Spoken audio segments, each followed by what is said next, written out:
Bonjour, bonjour à toutes, bonjour à tous. Heureux de pouvoir nous retrouver encore aujourd'hui, tous ensemble. Vraiment, j'espère que vous allez toutes et tous très bien, que nos frères et nos sœurs qui ont été touchés par la maladie se portent mieux aujourd'hui. On continue de penser à vous, on continue de prier pour vous. Voilà, on veut passer ces moments encore ensemble dans la présence de notre Dieu, au travers ce matin encore de quelques chants, et nous vous invitons à chanter avec nous. Le pasteur Philippe Cabot nous apportera le conseil de Dieu. Nous voulons passer ces moments ensemble, dans nos maisons, mais surtout dans la communion fraternelle, dans cette foi qui nous est commune, pour partager ces moments avec notre Dieu, le chanter, le bénir, le louer. Dieu est là, Dieu est avec nous. Ce matin encore, que Dieu vous bénisse et que sa grâce repose sur chacun d'entre vous.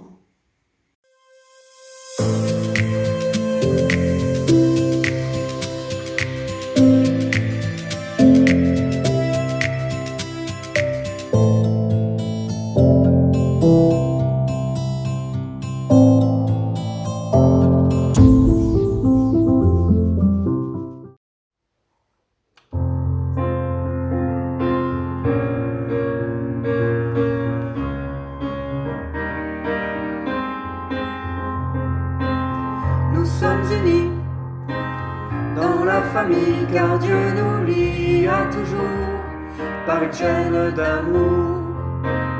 Concitoyens, nous sommes les siens, car Dieu nous lie à toujours par une chaîne d'amour. Et chacun des maillons dans l'épreuve tiendra bon, lié à toujours par une chaîne d'amour. Oui, chacun des maillons dans l'épreuve tiendra bon, lié à toujours par une chaîne d'amour. Nous sommes unis dans la famille, car Dieu nous lie à toujours par une chaîne d'amour. Concitoyens, nous sommes les siens, car Dieu nous lie à toujours par une chaîne d'amour. Et chacun des maillons dans l'épreuve tiendra bon, lié à toujours par une chaîne d'amour. Et chacun des maillons dans l'épreuve tiendra bon, lié à toujours par une chaîne d'amour. Lié à toujours par une chaîne d'amour. Lié à toujours par une chaîne d'amour.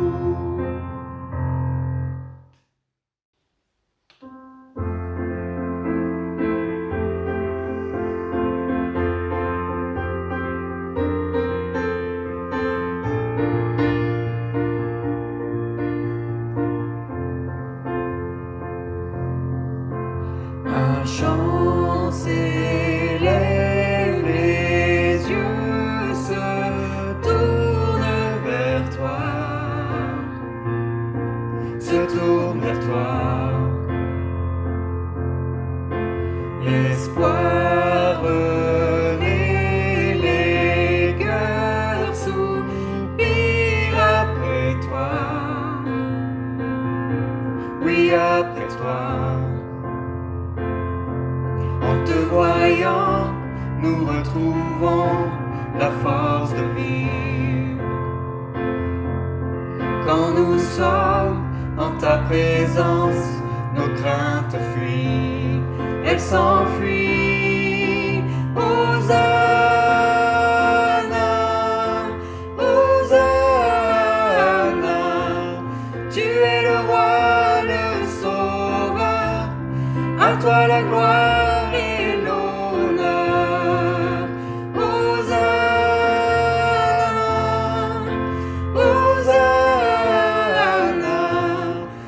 Accueillons parmi nous, sois le bienvenu, ô Jésus. Entends le son des cœurs qui reviennent à toi, reviennent à toi. Dans ton royaume, les vies brisées sont restaurées, sont restaurées. te voyant, nous retrouvons la force de vivre. Quand nous sommes en ta présence, nos craintes fuient, elles s'enfuient.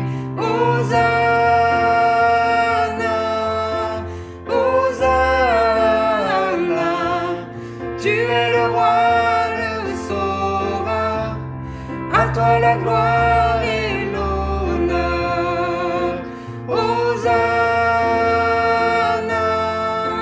Hosanna, nous t'accueillons parmi nous, sois le bienvenu, ô Jésus. Hosanna, Hosanna,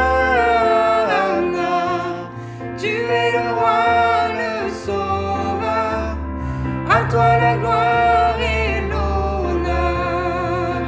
Hosanna, Hosanna, nous t'accueillons parmi nous, sois le bienvenu, ô Jésus.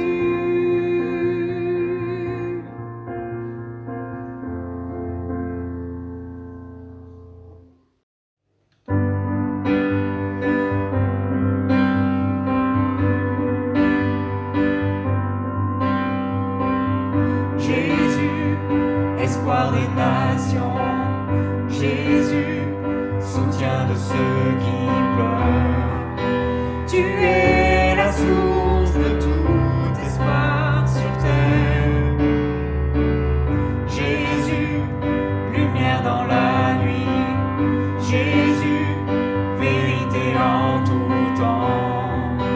Tu es la source de la lumière sur terre. Tu es venu vivre et mourir, briser les liens, ressusciter. Tu es l'espoir qui vit en nous.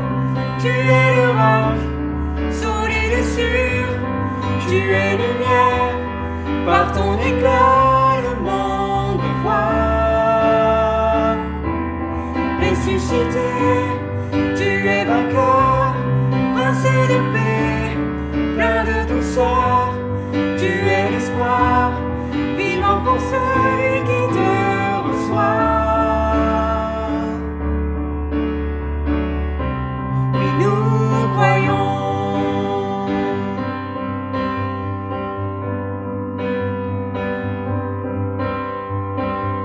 Jésus, espoir des nations, Jésus, soutien de ceux qui pleurent.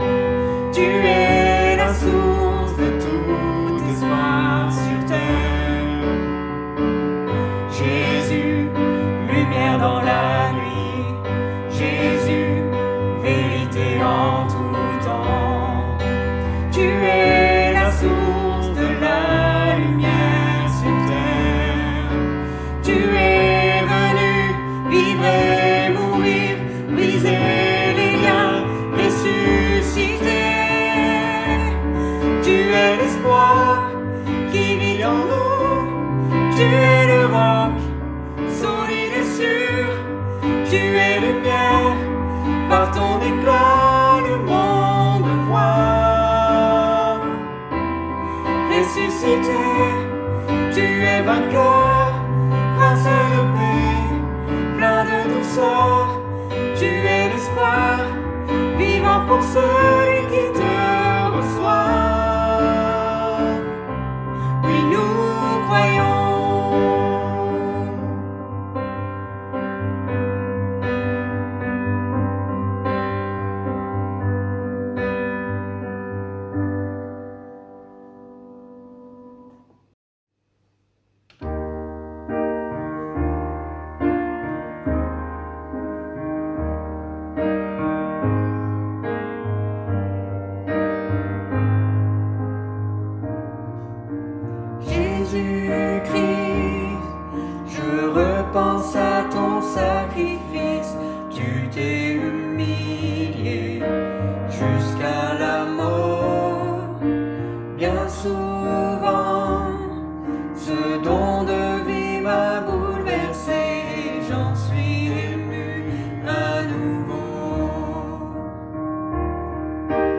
j'en suis ému à nouveau. À nouveau je regarde à la croix où tu es mort.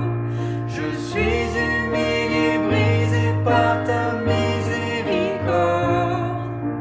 À nouveau, merci, à nouveau je répands ma vie.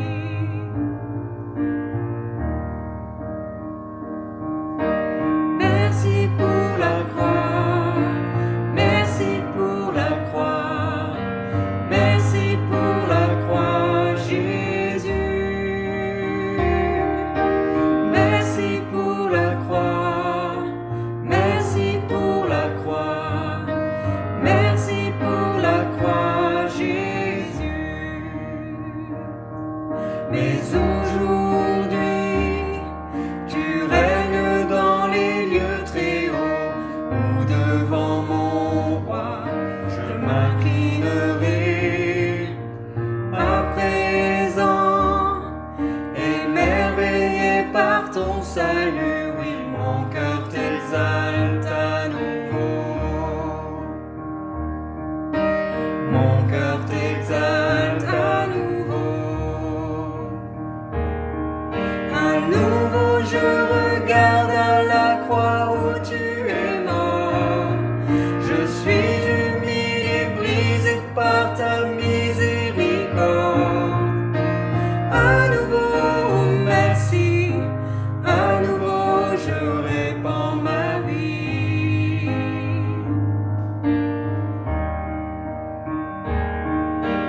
Merci pour la croix, merci pour la croix, merci pour la croix, Jésus. Merci pour la croix, merci pour la croix, merci pour la croix, Jésus. À nouveau je regarde à la croix où tu es mort. Je suis humilié, brisé par ta miséricorde. À nouveau, merci, à nouveau je répands ma vie.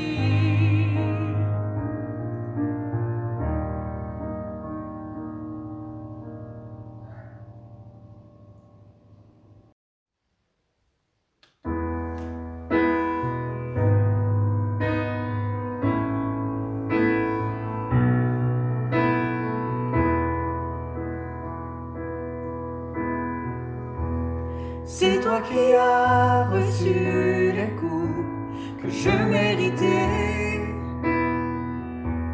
Sur toi qu'est tombée la colère qui me revenait. Et c'est par tes blessures que je suis guéri. C'est par ton sang que je suis libre aujourd'hui. C'est toi qui as couvert ma honte et ma nudité. De ton amour, de ton pardon, de ta vérité. C'est par ton sacrifice que je suis racheté. Sur la croix tu m'as offert ta liberté. Ce sont tes larmes qui m'ont touché, ta compassion qui m'a lavé. À toi la gloire, la majesté et l'honneur pour l'éternité. C'est toi qui as été trahi et abandonné. C'est toi qui as été brisé pour tous mes péchés. Et ce sont ces mêmes mains que les hommes ont percées, que tu as tendu vers moi pour me relever. Ce sont tes larmes qui m'ont touché, ta compassion qui m'a lavé. À toi la gloire, la majesté et l'honneur pour l'éternité. Ce sont tes larmes qui m'ont touché, ta compassion qui m'a lavé. À toi la gloire, la majesté et l'honneur pour l'éternité.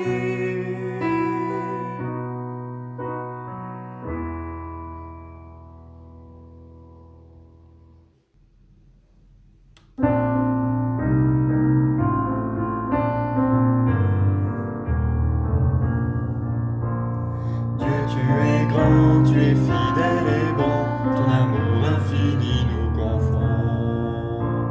Dieu, tu es grand, tu es saint et puissant, viens régner dans nos cœurs maintenant.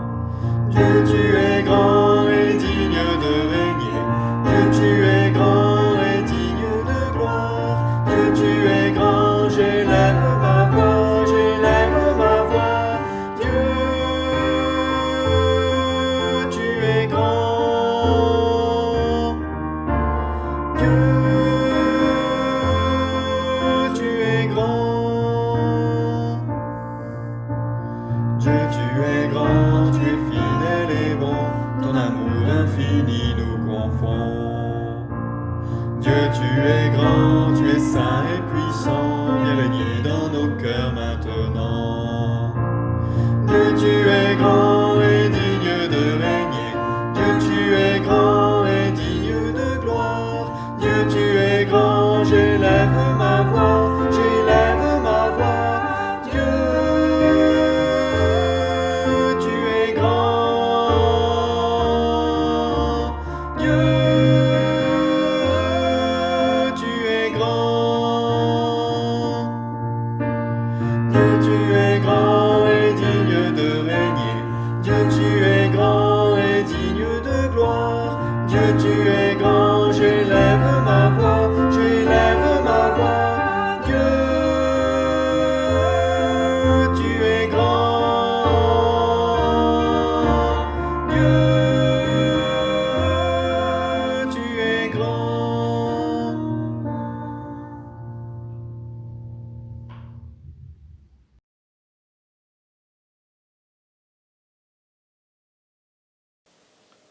Bonjour à toutes et à tous. Je voudrais adresser d'abord un grand merci à ceux et celles qui permettent la diffusion de ces messages depuis plusieurs jours déjà sur le site de mon église à Grenoble. Bonjour à vous qui êtes à la Mure, à Voiron, à Grenoble bien sûr, et puis jusqu'à Pontcharrat, La Rochette. Que Dieu vous bénisse. Je voudrais lire avec vous le psaume 126. Quand l'Éternel ramena les captifs de Sion, nous étions comme ceux qui font un rêve. Alors notre bouche était remplie de cris de joie, et notre langue de chants d'allégresse. Alors on disait parmi les nations, l'Éternel a fait pour eux de grandes choses, l'Éternel a fait pour nous de grandes choses. Nous sommes dans la joie, Éternel, ramène nos captifs, comme des ruisseaux dans le midi. Ceux qui sèment avec larmes moissonneront avec chants d'allégresse. Celui qui marche en pleurant quand il porte la semence revient avec allégresse quand il porte ses gerbes. Concrètement, la vie du chrétien tourne quotidiennement et essentiellement autour de ses préoccupations face à l'épreuve, face à la vie professionnelle, la vie affective, la vie familiale. Et normalement, il fait de ces domaines de sa vie une approche spirituelle afin de les gérer au mieux. Comme dans le voyage du pèlerin, il se trouve souvent face à des virages qu'il doit bien négocier. Tout au long de son pèlerinage terrestre, le croyant aura besoin de bien négocier les tournants et les choix que comporte chacun de ces domaines. Il y a plusieurs plans dans ce psaume. Tout d'abord, cette offrande des gerbes apportées au Seigneur, puis le regard du psalmiste qui contemple cette procession des offrandes vers Dieu avec ce regard dans une vision prophétique, celle du retour des exilés. Et puis ce troisième tableau, c'est le grand retour final dans la Jérusalem céleste. Voilà un petit peu trois perspectives données dans ce psaume par le regard du psalmiste. Il y a aussi un second thème dans ce psaume, c'est celui de la bénédiction de Dieu, symbolisée par cette moisson abondante. Quand l'Éternel ramena les captifs de Sion. Il y a un thème dans ce verset qui revient souvent dans la parole de Dieu, qui est celui de la dispersion et du retour. Ce que l'on peut appeler un cycle prophétique. Ce cycle prophétique apparaît pour la première fois dans le livre de la Genèse au chapitre 15 et 16 lorsque Dieu donne à Abraham une révélation des choses à venir. Abraham se trouve dans une situation qui est semblable à celle du psalmiste au psaume 126. Il voit les choses qui ne sont pas encore. Et Dieu dit à Abraham, verset 16, « Ils reviendront ici, ils reviendront ici. » Mais avant cela, Abraham doit chasser des oiseaux de proie qui le saisissent de terreur et cette terreur qui cherche à s'opposer à la révélation de Dieu. Abraham parviendra avec persévérance à chasser ces oiseaux de proie. Frères et sœurs, les épreuves sont un fait, une réalité pour tous, pour toutes. On constate que c'est parfois avec trop de témérité, de rapidité, reposant sur une expérience ou une connaissance partielle des choses, que certains s'aventurent à faire des affirmations qui n'engagent que sur le rôle de Dieu ou du diable dans les souffrances et les épreuves qui affligent les croyants. Peut-on toujours tout expliquer? Que ce soit pour soi ou que ce soit pour les autres. Il y a toujours eu cette tendance répandue dans tous les milieux qui consiste à raisonner en termes systématiques de punition et de récompense. Mais c'est trop simpliste. Et cela pousse soit à la culpabilisation inappropriée, ou alors à la propre justice, voire même à la vantardise. Dieu avait dit à Abraham, « Ils reviendront ici », mais au bout de combien de temps? 400 ans.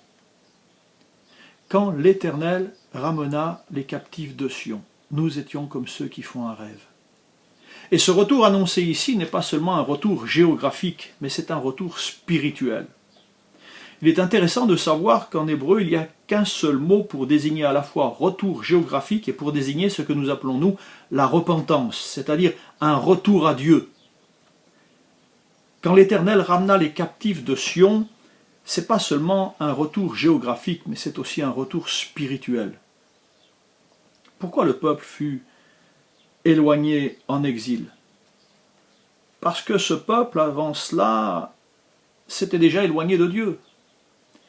Éloigné malgré les oracles, éloigné malgré tous ses sacrifices, éloigné malgré ses sabbats, éloigné malgré sa loi, malgré ses prophètes. Et ce peuple avait un sérieux besoin de revenir à Dieu, de déchirer son cœur et non pas ses vêtements. Il fallait qu'il y ait ce retour spirituel au Seigneur. Et c'est aussi valable pour le peuple de la Nouvelle Alliance.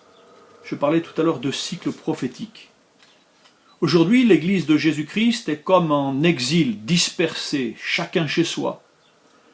L'Église se trouve dans la situation décrite dans le psaume 120, verset 5. « Malheureux que je suis de séjourner à Méchec, d'habiter parmi les tentes de Kédar, au milieu de ceux qui haïssent la paix. » Et dans ces temps particuliers, l'Église de Jésus-Christ ressemble à ce peuple décrit dans le psaume 137. « Sur les bords du fleuve, nous étions assis et nous pleurions, en nous souvenant de Sion. Au saule de la contrée, nous avions suspendu nos harpes. » Quand l'Éternel ramena les captifs de Sion. Car c'est Dieu qui ramène. C'est Dieu qui fait revenir. Il est écrit dans le livre du Deutéronome, chapitre 30, « L'Éternel, ton Dieu, te ramènera, il fera revenir ton cœur. » Le psaume 19, verset 8, donne la même pensée. « La loi de l'Éternel est parfaite, elle ramène le cœur à Dieu. » mais elle ramène que les cœurs qui se laissent interpeller par elle. Quand l'Éternel ramena les captifs de Sion, nous étions comme ceux qui font un rêve. Des rêveurs, littéralement. Mais ici, il ne s'agit pas de rêves qui naissent de l'abondance des pensées du cœur pendant le jour. Il s'agit de rêves de Dieu. Nous étions comme des visionnaires. Pour nous, pentecôtistes, sommes-nous encore des hommes et des femmes de vision, avec cette vision de Dieu? Paul disait « Je n'ai pas résisté à la vision céleste ». Le Saint-Esprit donne-t-il encore aujourd'hui des songes, des visions, des révélations aux croyants? Au jour de la Pentecôte, Pierre prophétisait et confirmait la promesse de Joël. Le contexte de Joël soulignait le fait que le Saint-Esprit serait déversé sur toute chair. Voici, dans les derniers temps, je déverserai de mon esprit sur toute chair. Vos jeunes gens prophétiseront, vos jeunes filles auront des songes, sur les vieillards, sur les serviteurs, sur les servantes. Le Saint-Esprit allait exercer son service au travers des fils et des filles, des jeunes et des moins jeunes, des hommes et des femmes et des vieillards. Mais quand il est fait mention du Saint-Esprit sur toute chair, il inclut des gens avec toutes sortes d'arrière-plans, de toutes couleurs, de toutes races, serviteurs, servantes, esclaves. Il est clair que Dieu veut que tous soient impliqués, que tous soient sauvés. Et cela nous concerne, nous tous qui sommes nés de nouveau. Nous étions comme ceux qui font un rêve. De nos jours, nous avons beaucoup de visionnaires, de rêveurs, de songeurs. Pourtant, il nous faut garder les deux pieds sur terre, être prudent quand on entre dans le monde des visions, de ce qui vient de Dieu ou pas. Et puis, il ne faut pas confondre vision et hallucination, car il y a des hallucinations personnelles, des hallucinations collectives, malheureusement. La vision qui nous intéresse est celle qui est accordée par une intervention du Saint-Esprit. D'abord parce qu'il y a eu un retour à Dieu, une repentance, et puis il y a cette action du Saint-Esprit. Je citerai un exemple dans Acte 16, verset 9, alors que Paul est à Troas, il nous est dit que pendant la nuit, il eut une vision. Un Macédonien lui apparut et lui fit une prière, « Passe en Macédoine, secours-nous » Pour Paul, c'était clair, c'était précis, c'était net. Il y a à la fois la vision du Macédonien et l'explication de la vision elle-même, « Passe et secours-nous » Cependant, tout n'est toujours pas aussi clair, mais cela ne doit pas nous troubler. Dans tous les cas, il se fait une sorte de déclic, et plus ou moins rapidement, la vision et l'explication débouchent sur une action concrète que Dieu bénira. Je répète, il y a une marge entre recevoir une vision et comprendre son explication. Cela peut prendre des années parfois. Ce que je dis, c'est qu'il nous faut apprendre de la bonne manière le virage difficile, le virage de la difficulté.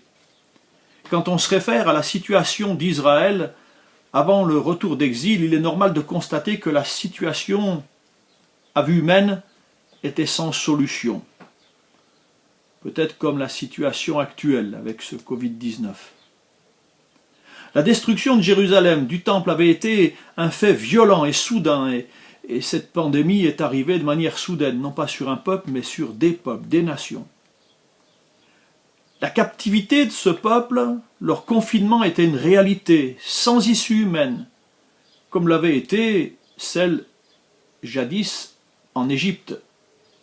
Mais outre ce que j'ai dit tout à l'heure, à savoir que c'est de Dieu que vient la délivrance, que c'est de Dieu que vient le salut, si le miracle a eu lieu, c'est que les croyants se sont mis aussi en demeure de semer pour la récolter.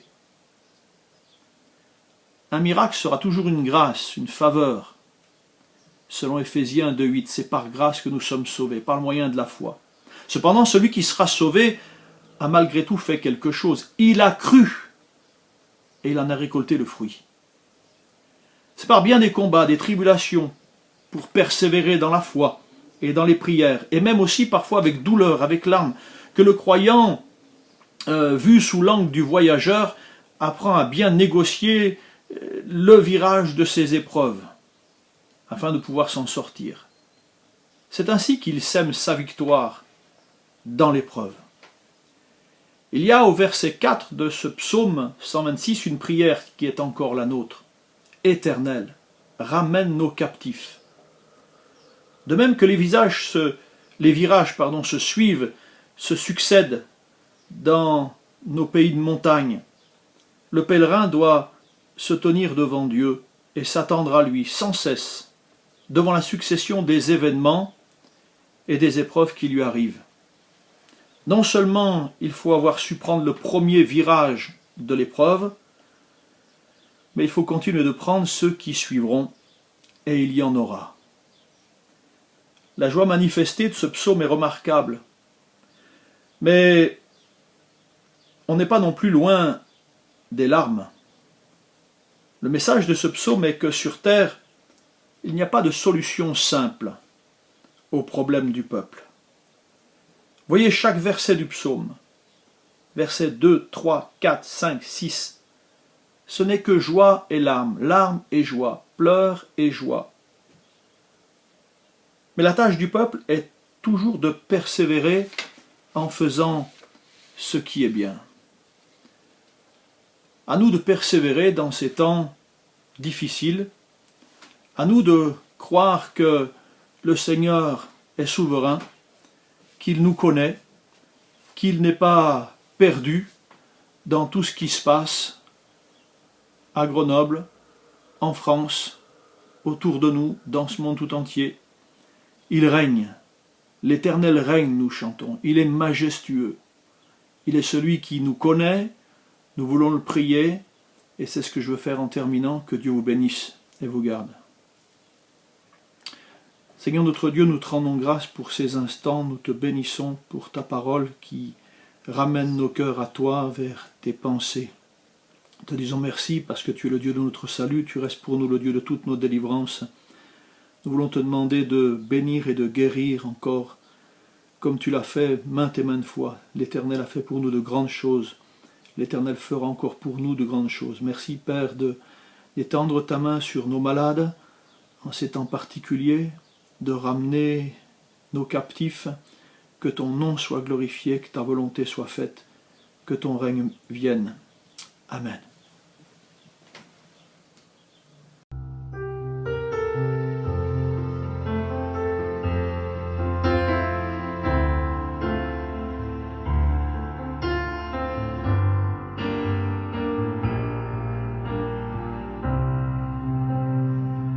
L'Éternel règne, il est majestueux. L'Éternel règne, il est saint de force. L'Éternel règne, il est sur son trône pour la durée des temps, pour la durée des temps. Dieu est puissant dans les lieux célestes, ses témoignages sont véritables. La sainteté convient à sa maison pour la durée des temps, pour la durée des temps. Puissance et force sont dans son temple, devant sa face, tout est splendeur, famille des peuples, rendez-lui gloire, pour la durée des temps, pour la durée des temps, pour la durée des temps, nous t'adorons, pour la durée des temps, nous t'exaltons, car tu es grand et digne de louange, Éternel, tu as fait les cieux pour la durée des temps, nous t'adorons, pour la durée des temps, nous t'exaltons, car tu es grand et digne de louange, Éternel, tu as fait les cieux. Amen.